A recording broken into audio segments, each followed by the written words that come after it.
Alas 5:10 na, 1 Western Visayas na. Alas 5:10 na, 1 Western Visayas na.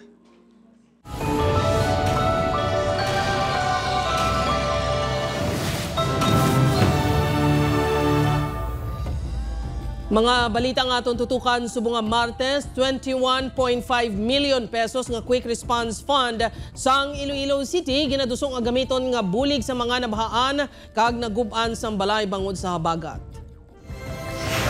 Masobra 56,000 ka individual na apektuhan sang halit sang habagat sa Iloilo City. Syudad ginarekomendar nga ipaidalom sa state of calamity.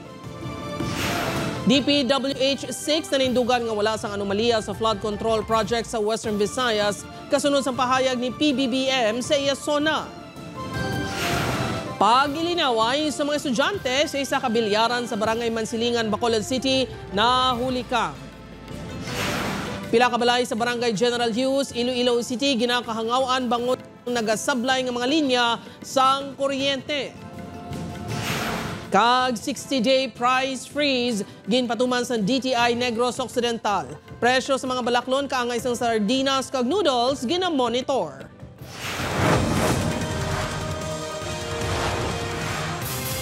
Ini ang GMA Regional TV, 1 Western Visayas. Mayong hapon Western Visayas kag Negros Occidental, syudad sang Iloilo ginarekomendar nga ipaidalom sa state of calamity bangod sa halit sang habagat. 21.5 million pesos nga quick response fund ginaproponer nga gamiton. Si Kim Salinas nakatutok live sa Barangay Santo Niño Sur, Arevalo, Iloilo City. Kim?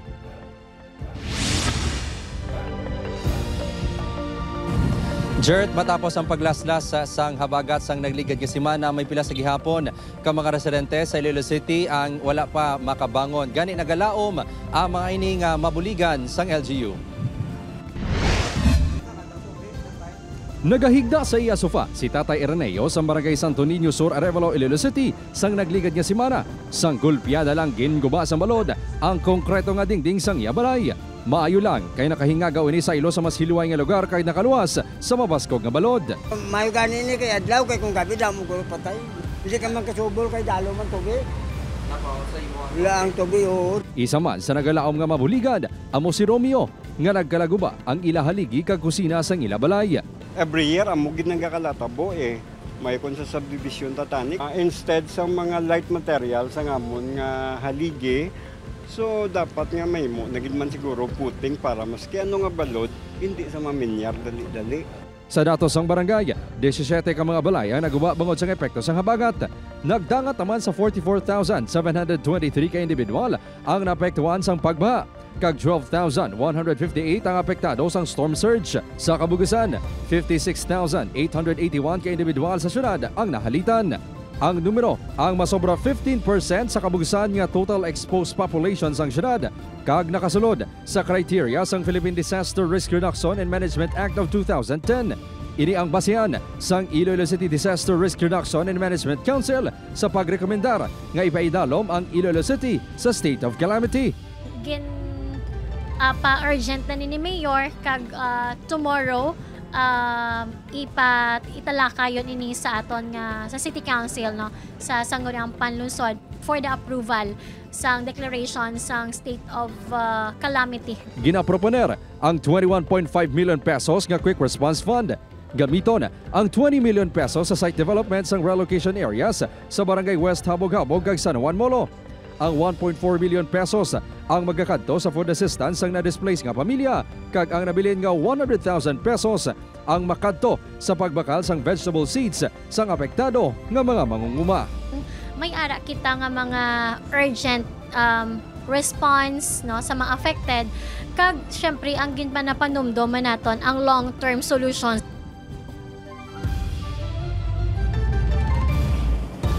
Jert, sa pinakauli nga validation sang CSWDO, 89 ka mga balay ang naguba bangod sang habagat. Sa baylo nga financial assistance ang igahatag sa mga apektado sa pagpakayo sa ilang mga puluyan. Ginaplano nga isaylo ang mga ini sa igatukod nga relocation site sa Molo. Jert? Madamo gid nga salamat sa detalye Kapuso Kim Salinas. Sa iban pang balita, mga flood control projects sa pungsod ginpahayag ni Presidente Ferdinand Marcos Jr. sa Yasona nga ipa-review sa DPWH. Apang DPWH 6 nanindugan nga wala sang kamalamalahan sa mga kaangay nga proyekto sa Western Visayas. Si Julius Villacaol nakatutok. Nasaksihan mismo ni Presidente Ferdinand Marcos Jr. ang pagbinaha sa pila ka lugar sa pungsod nga gintugas ang Bagyo Dante kag Emong kag sang habagat. Pila sa mga nakita nga kabangdanan sang presidente, ang palpak nga flood control projects nga gingastuhan sang gobyerno sang binilyon ka pesos. Kag isa sa mga ginatudlo sang presidente nga kabangdanan sini, amo ang korupsyon. Alam naman ng buong madla na nagkakaraket sa mga proyekto.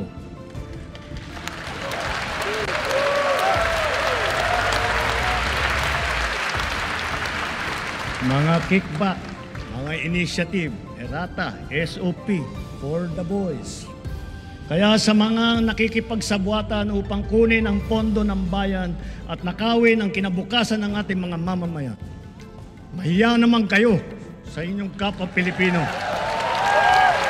Kaangot sinigin mando sang presidente sa DPWH ang pagsumiter sang lista sa mga flood control project nga ginsuguran sa iya administrasyon.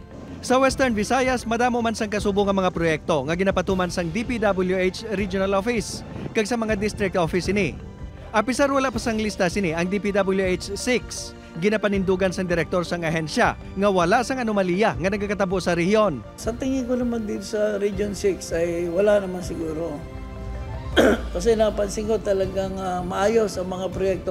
Ginpangako ni Limpenko nga magasunod sila sa direktiba sang presidente. Magatukod man ini sang regional monitoring team. Titingnan natin din siguro yung mga effectivity kung talagang yung ginawa nating project effective or kung may problema. Sa Iloilo City, may nag-exister nga floodway sa sulod na sang 2 ka dekada. Ang Iloilo floodway nga ginuobra pa sang tiyon ni Anay Presidente Gloria Macapagal Arroyo sang 2004. Ini ang gingastuhan sang 5 billion pesos. Apang baliskat sa mga nagakatabo sa iban nga proyekto. Ini ang nakabuligid sa madamo nga pumuluyo.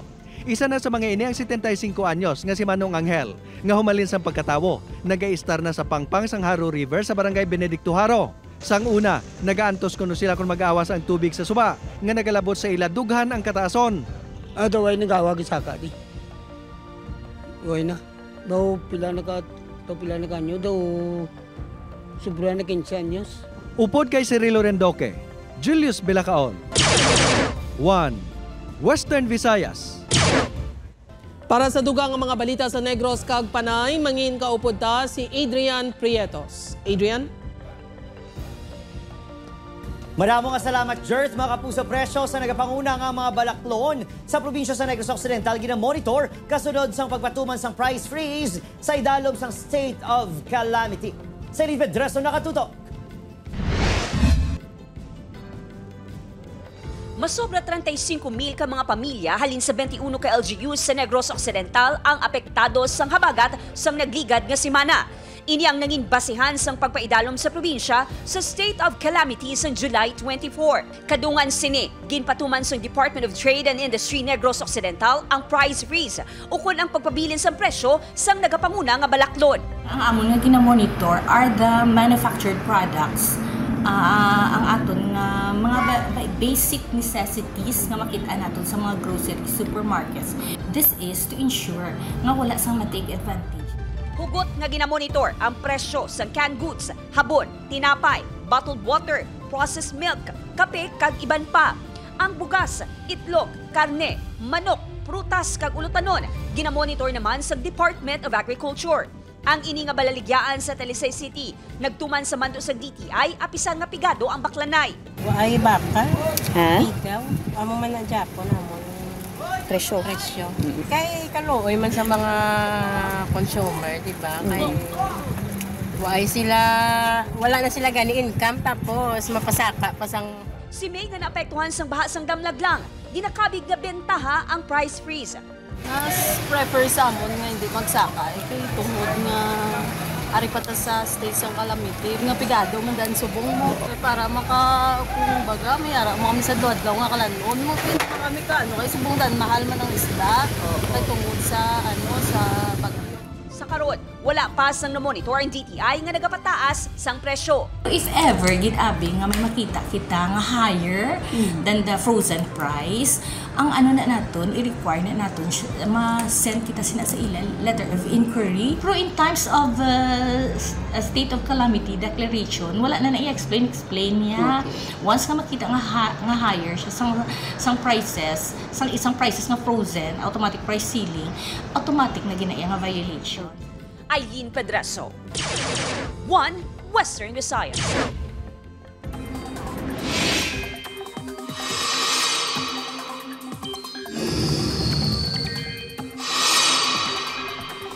Mga kapuso, wala sang bagyo apang lauman nga magapadayon ng mga pag-ulan sa pila ka bahin sang pungsod. Bangod ina gihapon sa southwest monsoon o habagat nga nagaapekto sa bug-os nga Pilipinas. Base sa datos ng Metro Weather, lauman ang mahina itubtob kasarangan nga ulan sa probinsya sang Antique. Posible man ang pag-ulan sa iban pang bahin sang pungsod.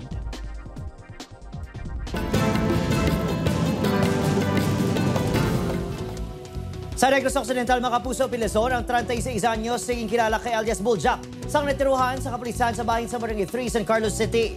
Sunod sa San Carlos City Police, ginbuno si alias Buljak ang ukon ginbuno ni alias Buljak ang tupad balay nga si alias Jomenel, 21 anyos. Sang nagresponde ng kapulisan, nagpalagyo ini. Sang hana na nga palapitan sa pulis, naghana ini nga mangbuno, rason nga natiruhan igo sa tuhod. Nagapangatubang suspects ng reklamo nga frustrated murder, direct assault kag disobedience. Ang natabo sila, nag-responde niya nga itong SWAT personnel. Ang suspect ni sa sabing incident, ang nagpalagyo. Instead nga mag-surrender, attacking nila itong pang-pulita, ang na wala na choice kundi i-neutralize ka.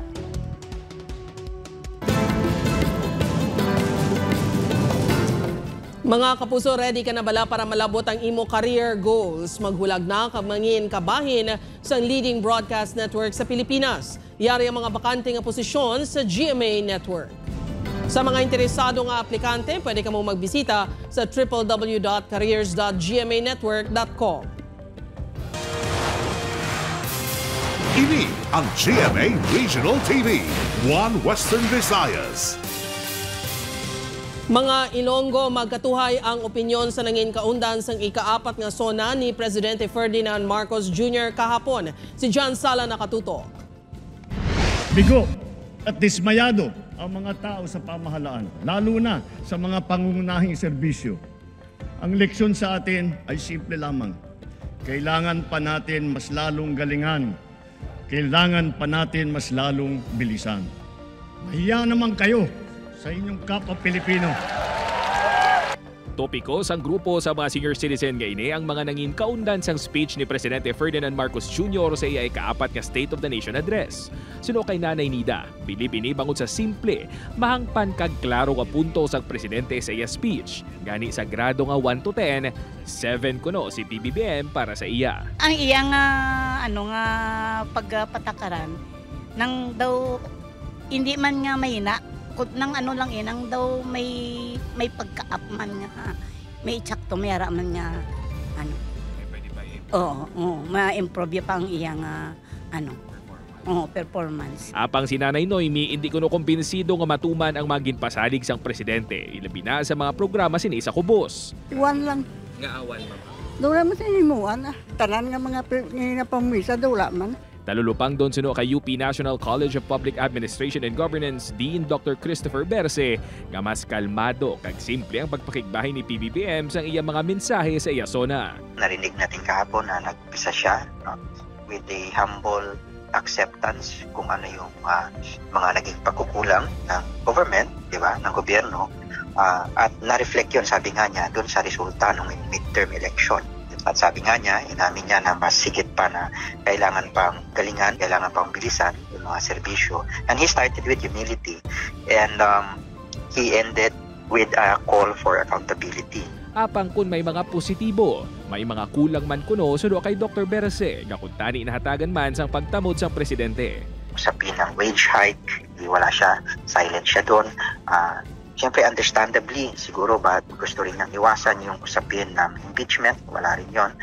Hindi rin nabanggit yung usapin ng West Philippine Sea. Matapos ang zona sang presidente, balantay naman kung ano sa mga ginpromisa nga proyekto kag programa sini ang matagaan sa katumanan. Upod kay Hans Desierto, John Sala. 1 Western Visayas.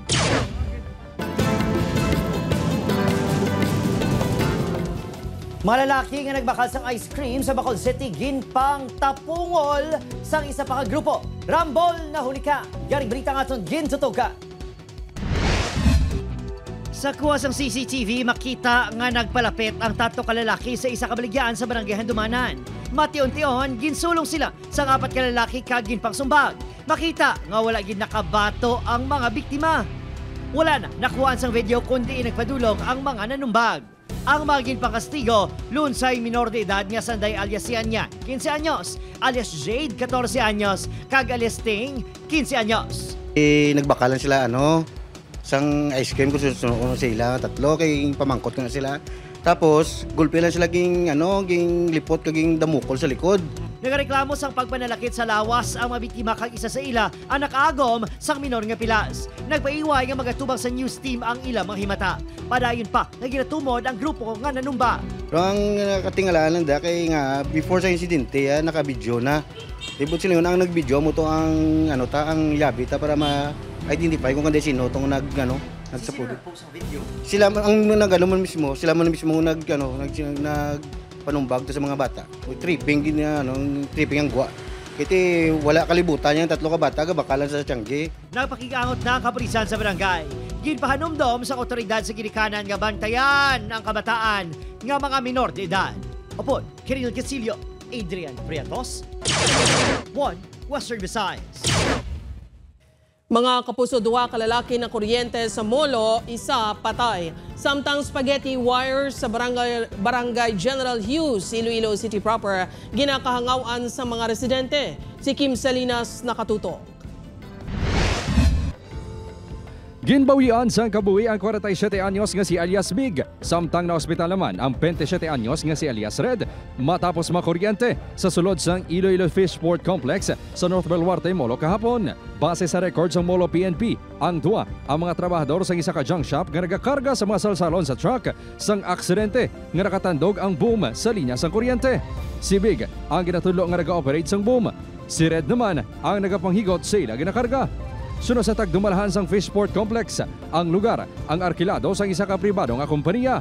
Aminado ang tagdumalahan sang Fishport nga wala naka-coordinate sa ila ang tinaw sang junk shop. Kung may pagwaon sila ng mga materials, malinsya na sila sa amin.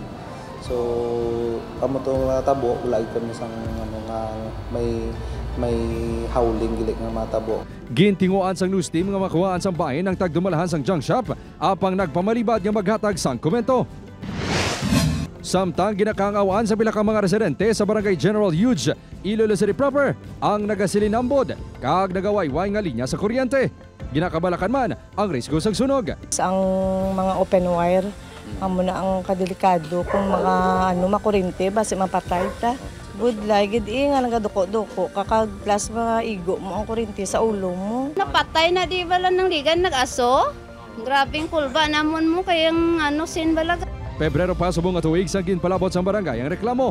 Ginislan man kuno sang more power ang danya poste. Apang wala pa diri masaylo ang mga kable. Ginimo lang nila suno sa kay kagawad sa kwan nga ging atong open wire nga isa ka bilog ging butangan nila tape kaging butanga pasaka lang. Pero hindi pa na solusyon niya sir kay tungod nga ti kayon gidi kay may nagatanday pa to sa balay sang tao ang mga spaghetti wire gakamang to sa Topia. Sunod sa more power, nagapadayon na ang ila rehabilitation works sa mga kabaranggayan. Ang solusyon na as of this moment, ang itong mga linya, ihigot na siya, i-tie up na siya para nga ang mga bundles of wires kanisa hindi na magsangya tabi sa mga atop. Sunod naman sa isa ka eksperto, ang lawas ang tao ang pwede magserbe nga conductor sang kuryente. Kagini ang nagaigo sa tigipusoon nga sa masami, ginatunaan sang kamatayon. So i-report din na natin dayon kung may makita kita. Tawag kita sa mga utilities company na i-respondihan nila. And hindi kita mag-dare kung hindi kita train nga tao. Upod Kermel Porquia, Kim Salinas, 1 Western Visayas. Mga kapuso, halin sa world-class nga performance sa kasadyahan sa Kabanwahanan tubtob sa Parada ng Kalayaan 2025. Wala na pastawan ang Tultugan Festival sa Banwa sa Maasin, Iloilo nga magpangibabaw. Magluwas sa pinasahi nga tema sa pagsaot kag papakita sang props. Isa sa mga tatak sang festival amo ang pagtukar sang kawayan. Sunod sa alkalde sang Banwa, dako nga bagay nga ipakita hindi lang sa mga Ilonggo kundi sa iban pang lugar ang manggaran nga kultura sang Banwa sang Maasin. Nagalaom ini nga paagi sa natapos nga performances, mas mapasanyog pa ang turismo kang industriya sang kawayan sa Banwa. Ginabuhat kami diri nga Eco Park, destination nga i-showcase man diri ang mga bangko kag subong ginapanami pag ginaman ang produkto sang kawayan nga para mapanami man ang pamabian sang mga pamulyo diri sa Banwa sang Maasin. Ini ang GMA Regional TV, One Western Visayas.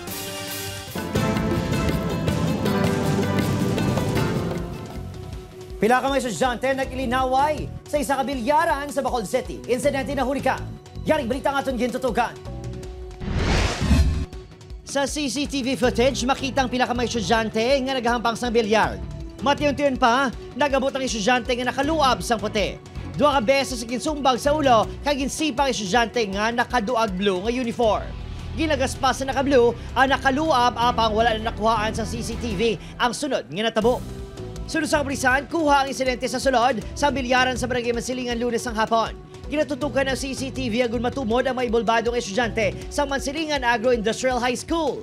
Locate na to na nag-i-assist ang complainant. Kasi sao na to no, kung ano ganang background sila. May info na ko nga mga minor. Regardless, siguro kung tag-iya ka mas bilyaran o hindi, may social obligation kita. Gitinguan sa news team nga magkuhaan sang pahaging eskwelahan apang wala sang may nagatubang sa amon. Nagpatigay na sa investigasyon ng DepEd Bacolod City.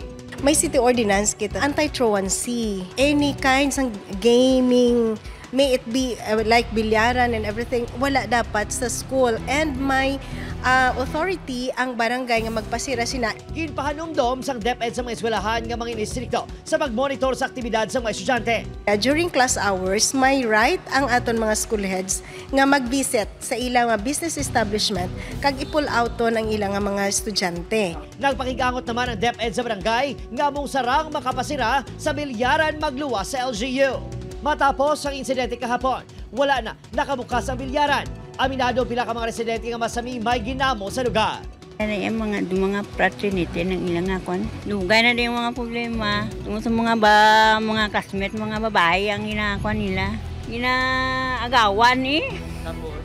Yung muna usiya-suya. Wala sa nagatubang ang barangay officials ang ginpadulungan sa news scene. Opo, Kiril Casillo, Adrian Prietos, One Western Visayas. Babae nga tag-iyas ang Tiangge, makapila ka beses gintampa sa lalaki nga driver sa salakyan nga nagparking sa kilid sang dalan sa Bacolod City. Yaring balita nga itong gintutuka.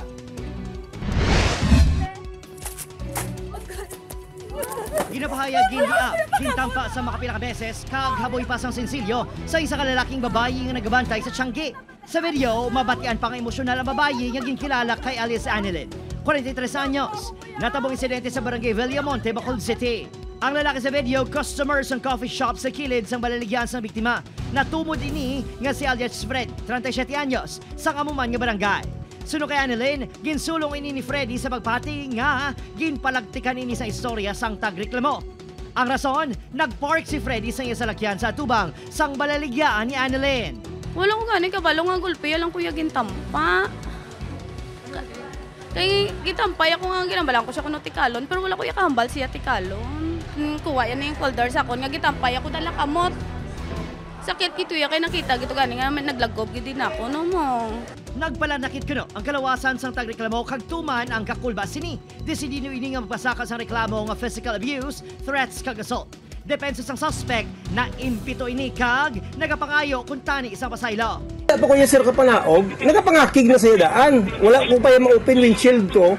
Nagareklamo na sa may space gate. Pag talikod ko, nagsinggit sa katikalon sa imo. daw mo na nag-trigger na imo ko magid ang amo sina sir. Pero hindi amo niya sir nga tuon nga gintampa ko sa. Ipatawag sa barangay ang duha ka kampo. We do not tolerate any form of harassment sa amo to natabo. Gintugyan na sa kapulisan ng insidente sa barangay. Nagpasalig man nga aktuhan ang masamig ginamo sa parkingan sa kilid sang dala. Lang sir, so i-file ta ng case once nga balik di ang complainant. Upon Kiril Casillo, Adrian Pretos, One Western Visayas. Mga kapuso, pila ka mga residente na dismaya sa temporaryo nga pagpauntat sang waterway project sa syudad. Si Kim Salinas nakatuto. Naabtan sang news team nga nagaubog sa baha si Rose Labalay sa Barangay Mohon sa Arevalo, Iloilo City. Sunod sa iya, normal lang ang pagbaha sa ilang lugar kung mag-ulan. Pero kung pag-untat sa bagyo, nag-init na, manaog na dayon ng tubig. Subong sige-sige pang tubig. Sa may tunga-tunga sa tuhod, sa sulod sang balay namon. Apang umpisa nga gintukod ang esplanade subong tuig, madugay na maghubas ang tubig baha. Apang sunod naman sa residente nga si Mark, nga yara mismo sa tupad sang proyekto ang ilabalay, wala man naka-eksperyensya sa paglala sang baha. Bulig pa gani ang proyekto para sa ila. Mas maayon niya sa subong kay limay nga tawag nga matamaan kami di maglakat kami taway lang. So diretso lang sang una nga galubong ka sa lunang. Gani na dismaya ini sang temporaryo nga ginpauntat sang Iloilo City LGU ng proyekto lakip sa tanan nga waterway project sa syudad nga natudlo orason sang paglala sa pila ka barangay sa syudad. Suno sa LGU, wala sa nagakaigo nga koordinasyon ang DPWH-ICDO sa pagpatuman sa mga proyekto. Ini ang ginpanginwala naman sang DPWH-ICDO bangod may mga minutes of the meeting kuno sila. Sa sulat ni DPWH-ICDO Engineer Roy Pakanan, ginakabig sini nga legally invalid ang temporary CDO sang alkalde bangod ang Korte Suprema lang ang maka-issue sang kasubong nga order sa mga national project. Apang suro sa alkalde, nagpasalig si DPWH Secretary Manuel Banoan kag DPWH 6 sa iya nga ipauntat ang proyekto sa tion nga wala pa sang scientific study nga mapresentar. Nagsulat na si Secretary Banoan kag nagambal nga suportaran niya ni nga study so kung padayonon niya iya na iya sunabton sa iya sa tulong. Magapatigayon man sa technical investigation ang regional office agud mahibaloan kung may kapaltahan gid man sa mga proyekto. Ginako ni Limpenko nga may pila ka proyekto sa engineering office nga wala nag-agi sa ila. Titingnan namin kung ano talaga yung mali nila, kung may mali silang nagawa sa design or during implementation baka may maling nagawa. I-raise natin sa higher-ups kung ano man yung magiging decision nila. Upod Kermel Porquia, Kim Salinas, One Western Visayas. Mga kapuso, na-recover na sa Sabado sang aga ang bangkay sang 21 anyos nga lalaki nga nalumo sa Barangay Buyo, Santa Barbara sang Huwebes. Ang lawas ni Brain John Suasito ang nakitaan sang pila ka residente sa Aganan River sa Barangay Balabag sa Amuman nga Banwa. Antes na lumos, upod kuno ang biktima sa iya mga abyan nga nagpaligo sa suba samtang mataas ang level sang tubig tungod sa malain nga tiyempo.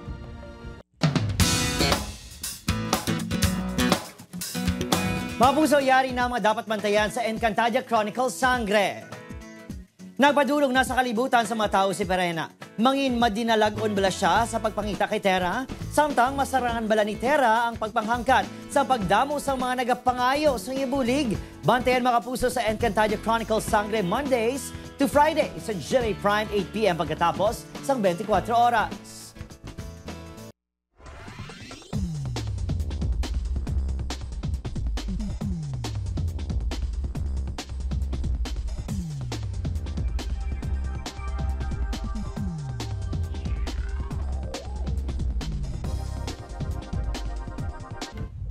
Mga kapuso, ako si Gertrude Charlotan, ini ang One Western Visayas, bugos nga puwersa para sa mas dako nga misyon kag mas masangkad nga pagserbisyo sa pungsod.